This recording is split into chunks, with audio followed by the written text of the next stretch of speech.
Wang, this your girl Bae Honi, and I am on Kaliente Girls on Dash Radio, and I have a very, very special guest. It's not in the norm of what guests we have, but I have this amazing poet that's really, she's honestly a trailblazer in her community, a trailblazer in her actual field, and I would love for this young lady, this beautiful young lady, to introduce herself. Hello. My name is Danielle P. Williams. I'm a poet, essayist, translator, copywriter from Columbia, South Carolina. I've been in LA for 2 years now. I have 2 books of poetry. The first one I wrote in 2017. It's called The Art in Knowing Me on Amazon. And the one last year came out in November. It's called Who All Gon Be There. I like that title. So can we go into detail about who all gonna be there? Yeah, it's funny. I actually came up with the title before I came up with anything. Because that's just like something I feel like as Black people, when we're putting ourselves out in different spaces, like that's such a common question. Yeah. It's like, okay, well, who's gonna be at the function? Who are gonna be here? Like, cause I'm at this stage in my life where I'm not just gonna allow myself to be in any space. Yes. Because I'm trying to protect my energy, especially being out in LA. You never know people's intentions. You never know. If I'm going out with my friends, I'm trying to have a good time. I'm trying to protect my peace at all times. So I don't want to be in a space where that's targeted. Yes. So it's like, really, who all gonna be there? No. And I feel like that's a valid question for wherever you're moving in your Black body. Exactly. Especially being a Black woman in different spaces, as I know that you speak about a lot. It's honestly a standard to ask. Okay, who all gonna be there? Because you never know. You could have somebody there that you don't really deal with. You got issues with, and you don't want to know. Like at this point, it's like at this age, it's big age. Right. We don't need to be. We not in high school. Seriously. We don't need to be fighting. We don't need to be arguing. Like let's just be grown women about this. You go your way, I go mine. Right. If you gonna be there, I ain't gonna be there. Just kind of keep your space. Just keep your distance, but keep the respect. So with that being said, I know being a Black woman in different spaces, especially in like, let's say corporate, because I know you've worked in a few corporate spaces. You worked a few non-Black spaces. Mm-hmm. So how did you feel working in those spaces as a Black woman, especially with like sexual assault being so high, especially with us? I feel like I kind of got lucky. I took 3 years and got my MFA in poetry at George Mason University because I had worked like a temp job, just like 9 to 5, and I was trying to figure out what I wanted to do with my life. So when I got accepted for my MFA program, I kind of just focused on writing, and I was like, okay, I'm gonna get better. So when I get back out in the world, like I'm desirable, I can get a job. And luckily, I feel like I'm blessed to be in a position where whenever I put my mind to things, they happen for me. And not to say that things are easy, but to say that like I'm persistent. Yes. And so I got a job. I was hired as a copywriter at Creative Arts Agency, CAA. And I work within the creative team. And I have a special kind of story just because like the person that like my boss that hired me was a Black man. He's from LA. Like he very much wanted me for my voice and my background. So I think I'm lucky in that way that I haven't really faced too much in the corporate world. Like they really want me for my creativity and for my brain and for my perspective, which you don't usually see. Yeah. So I love my job and it challenges me in different ways, but I also have enough downtime to where I can focus on my own things, which is nice.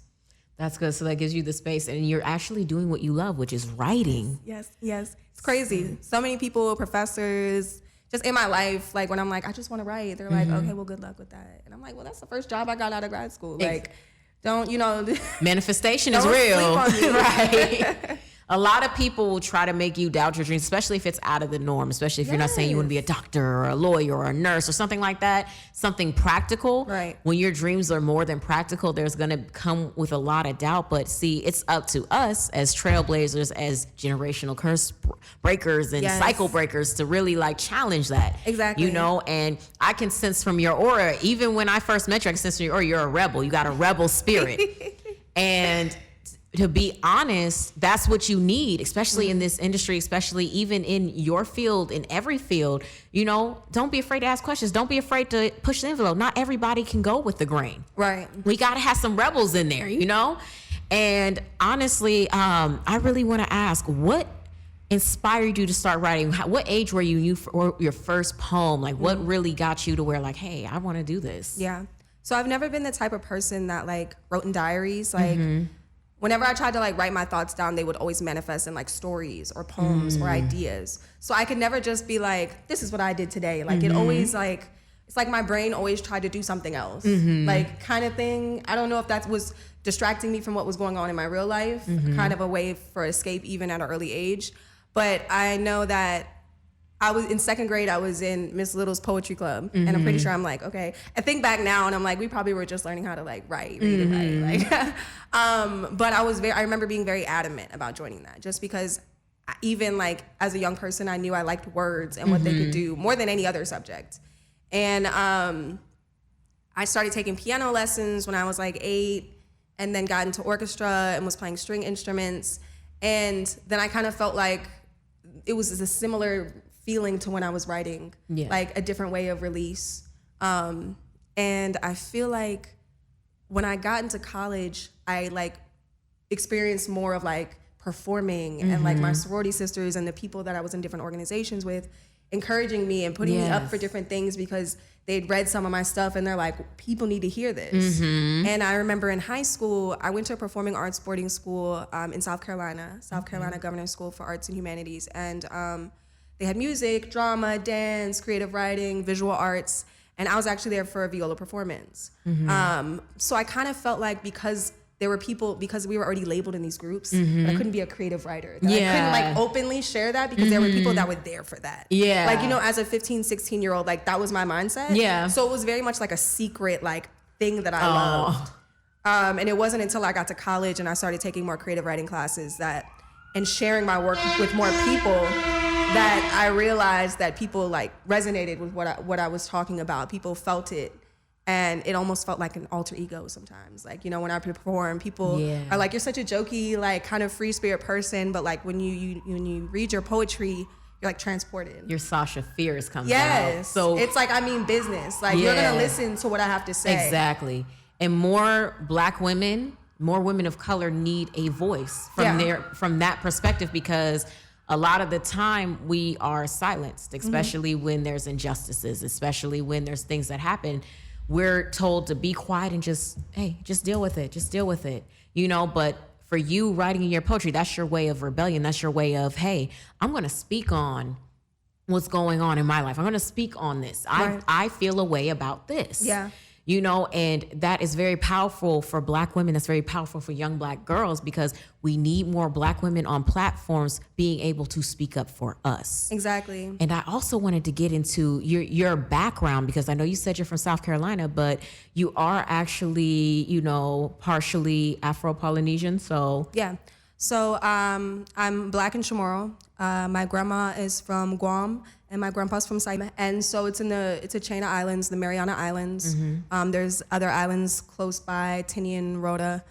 And when I was in grad school, I had the opportunity to get a travel grant to go back to Guam and learn more about the culture and just be immersed in it. That's the first time I had been back since like 16 years. Oh, wow. Just because it's expensive. The last time I went was with my family, and I can't even imagine like me paying for that one flight and then my parents paying for like 5 flights to go there, and that was like a Christmas. Ooh. So like I have so much respect for my parents, because it took like a grant for me to be able to go back and spend a month and a half with family that I hadn't seen in a long time or hadn't met, and just hear stories, hear, you know. It was so cool to go back and you know, someone come to my aunt's house and she's like, oh, this is your, you know, distant relative. And they'd be like, oh, you look like me. Like, I don't know what it is. It's just like that familiarity. And it's like, I've never met you, but I know you. I feel you. I understand you. Yeah.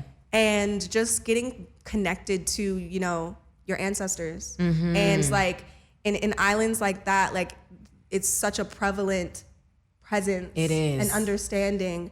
And, you know, when you're back here, like when you're in the States, it's such a disconnect. Yeah. And when they say like, oh, we're going off island, it's such a different, like, it's like you're leaving that like little world and going somewhere else. And I so enjoyed learning that and, you know, hearing the language. Like that's not like something that I hear a lot. Exactly. My grandparents didn't pass it on their kids because, you know, they wanted them to be as American as possible. Yeah, I get that. And so a lot of the traditions and the customs weren't passed. Now, like, we have like our family traditions and our customs, the things that we do around our family, but it's like out of honor and ritual, but it's not like, you know, we're not speaking to each other in our language. And it's one of the most indigenous groups of colonized people, you know, in the world. Yeah. Like, you know, there's so many, you know, different perspectives and cultures that have tried to take away and chip away at the identity of Chamorro people. Yeah. And so that's what kind of drives me. Like, you know, I feel like that it's a perspective where people are like, well, you're not all the way Black or you're not this. Well, I'm sharing two different traumas. Yes. Like, if you even look into the history of the trauma in the Pacific and, you know, the amount of lives that were lost and, you know, the trauma that's still felt and still seen on the island. The remnants of it. It's still so prevalent and it feels so important for me to talk about it because one, I'm learning about myself and I'm reconnecting with my own culture, but I'm also educating other people. Yes. Because there's so many people that I meet. I mean, there aren't a lot of, like, Saipan is like 5 by 6 miles. You know what I'm saying? Like, these islands aren't big. Yeah. You know? But these cultures are there. These people are there. These stories need to be told. And it's like, if you imagine, I'm going back to an island and I'm coming back and I'm bringing back, you know, legacies. Yes. I'm bringing back stories and traditions and more culture that people have never even heard of. Exactly. And hoping to publish and get it out in print and online and anywhere that I can put it so that I'm showing people that, you know, Chamorro people exist, Black and Chamorro people exist. We have stories, we're important, you can't erase us. Exactly. And I love the fact that you're doing that because that really touched my heart when you said, you know, your grandparents wanted you to be as American as possible. They didn't pass it down because as immigrants, you know, my family were immigrants from the islands too. So the Jamaican Islands, the Puerto Rican Islands, and the Hawaiian Islands. So we had to kind of like Americanize ourselves. So it's, you know the code switch to survive. But when you get around your people and you get around your, you know, people in your culture, even though they might speak a different language, it's like you kind of understand it. But it's like you don't, but you do, but it feels familiar to you because that's your ancestors pulling at you, telling you, hey, come home. Come home. Like, not telling you to go back, but like telling you to, hey, reconnect with us. Because in America, I feel like we're forced to kind of like wash out our identities in a way to kind of Americanize ourselves. And the fact that you're going back to, do you ever plan on going back to Guam? Going back to... When I stack up a little bread. Okay. No, my family, my brother and my sister and my mom actually went during COVID, but it was right when I started my job. Oh. And so I wasn't able to go, but I also was kind of weary about going during COVID just because the island's so small. Yeah. But I mean, I definitely plan on going back. Yeah. With, like, hopefully next year. Yes. So no, you will go back next year. Yes. Let's manifest that because manifestation is real.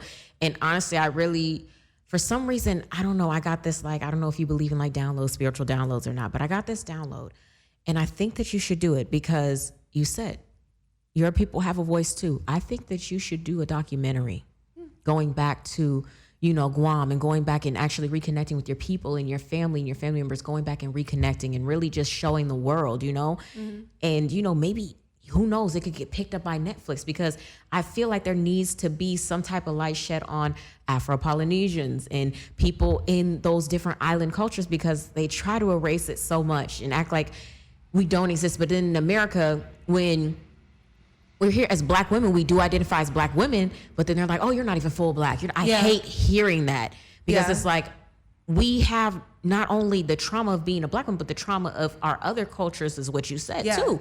And also like the categorization that America puts on different cultures. For instance, like a lot of times people are like, oh, you're Asian, just because they see on the census is as Asian Pacific Islander. Exactly. Like because they don't want to separate too many groups. Yeah. You know, because then it's too many little groups of minorities. Yeah. But if we put these two large groups of people together, then it, you know, kind of lessens the impact or it lessens, you know, what you think exists out there. But they don't realize that everybody on the planet right now, especially in America, is mixed up with something else.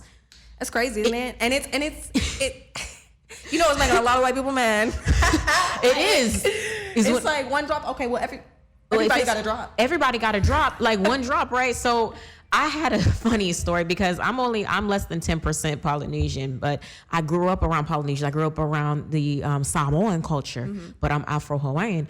but my daughter, she's Afakasi. Oh, okay. And, you know, growing up in that culture, I did have to face a lot of, a lot of them showed me love because like they could see in my face. They were like, you got some, you Polynesian, you got something, but you black. But there's some racism. No, it definitely. No, that's definitely Especially. a thing. Like even in my own family, Yeah. you know, my grandpa didn't come to my parents' wedding because first he thought he was Puerto Rican, then he realized he was black, and then he was Yeah. like, "Oh, he's black. We're not coming." Yeah. And I'm like, "You're darker than my dad." Exactly. It's like, I don't know. I feel like, especially for Guam, because the United States, you know, liberated them from the Japanese. Yes. So in Guam, you know, to U.S. territory, they saved us from worse times. Mm-hmm. And so a lot of times people saw that as an opportunity to join the military and they go off and be like a patriot. You know, that was their way to get to the mainland. Yeah. That was their way to serve their country after this great deed, you know? Yeah. And it's like they have that, like, it's like some of them like are programmed like white men, and I'm like, I'm confused. Exactly, because they think that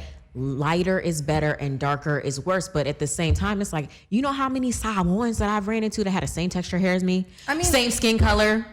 Seriously. We look and they thinking, and it's crazy because they would think that I was one of them. They're like, oh, you Afakasi, oh, you one of us. And then so I'm like, Afro-Hawaiian, I'm Puerto Rican and Jamaican, but it's similar blood. Yeah. It's similar blood. That's why I got the eyes. That's why I got the cheekbones. That's why I got like, you know, the red complexion. I was like, but then when I would tell them, oh, you know, I consider myself black and I'm not going to be ashamed of my blackness for anybody. So it's like, I'll be like, you know, I'm black. And then they'd be like, all of a sudden they treatment of me got different. Like, it's like, as soon as I like said that I was black and didn't dismiss my blackness, they're just like, oh, well, you know, and then make, you know, the fried chicken jokes. It's because they're uncomfortable. Yes. People do that because you're like, you being comfortable with yourself makes them uncomfortable. Yes. And I hate that because I'm like, okay, I have an Afakasi daughter that's half of you, half of me. So for you to say that you dislike the part of me that's black, you're saying that you dislike your niece. You're saying that you dislike your grandchild. No, you're saying that. So for me, that.